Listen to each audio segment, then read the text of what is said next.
Assalomu alaykum barchaga, sizlar bilan Zamira. Bu degani har hafta chiqadigan rus tili grammatikasiz darsimizning yana bitta qiziqarli qismi. Zamira o'zi kim? Oliy ma'lumotli rus tili va adabiyot mutaxassisi, 8 yildan beri rus tili o'qituvchisi, Toshkent shahrida joylashgan Poliglot o'quv markazi asoschisi hamda shunchaki savob yo'lida rus tilini tekinga o'rgatmoqchi bo'lgan shaxs. Кто ты по профессии? Kasbing bo'yicha kimsan yoki ishlaysanmi degan ma'noni ko'rib chiqamiz. Darsimizni oxirigacha ko'ring, chunki dars oxirida men sizga 5 ta qiziqarli bo'lgan bilim darajangizni tekshiradigan vazifa tayyorlab qo'yganman. Ishlayman rus tilida qanday aytiladi? Я работаю. Я работаю.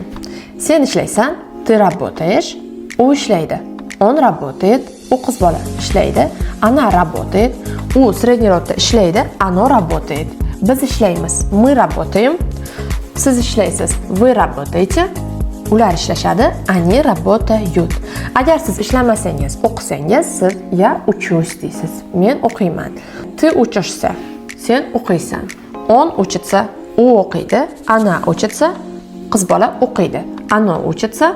O'g'il средний rod o'qiydi. Biz o'qiymiz. Мы учимся.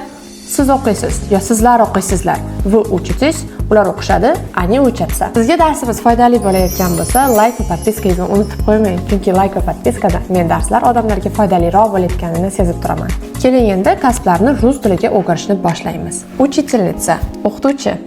Pedagog, u ham o'qituvchi, lekin aniq bitta fanning o'qituvchisi. Militsioner, militsioner bo'lib ketaveradi. Oshpaz, повар, kutubxonachi, bibliotekar.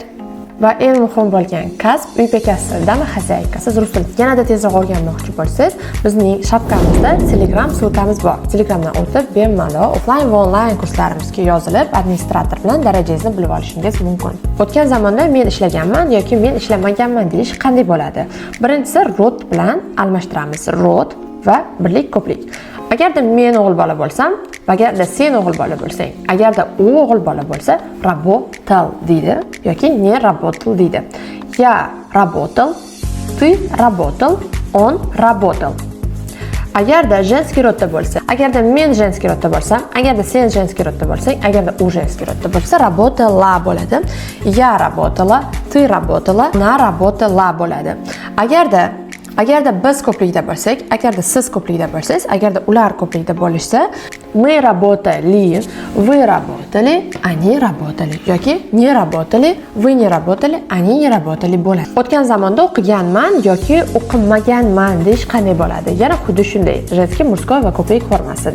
Men o'g'il bola bo'lsam, я учился. Agar men qiz bola bo'lsam, я училась. Agar biz ko'plikda bo'lsak, мы учились. Agarda sen o'g'il bola bo'lsang, ты учился. Agarda sen qiz bola bo'lsang, ты училась. Agarda sizlar qiz bola bo'lsangiz yo o'g'il bola bo'lsangiz, uni уже rol o'ynamaydi. Вы учились.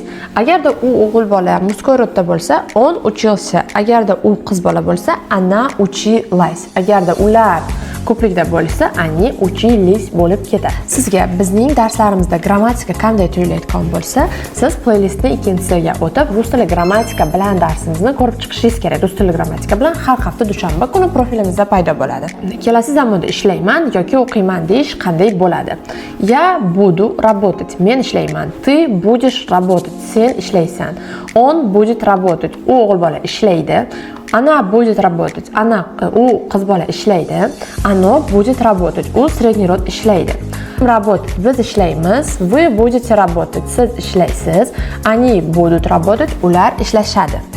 Xo'p, mavzuni tushungan bo'lsangiz, keling endi 5 ta vazifamizni ko'rib chiqamiz. Men sizga o'zbekcha aytaman, siz rus tiliga o'girib, kommentariyada yozib qo'yasiz. U ishlaydi. U oshpaz. Men ishlamaganman, men uy bekasiman. Qiz bola o'tgan zamonda. U kelasi zamonda o'qiydi. Biz ishlaymiz, biz taksistmiz. Sizlar o'qiysizlar, sizlar ishlamaysizlar. Darsimiz qiziqarli va tushunarli bo'lgan bo'lsa, like va podpiskangizni ayamang. Xudo xolisa keyingi darslarda ko'rishguncha, paka-paka.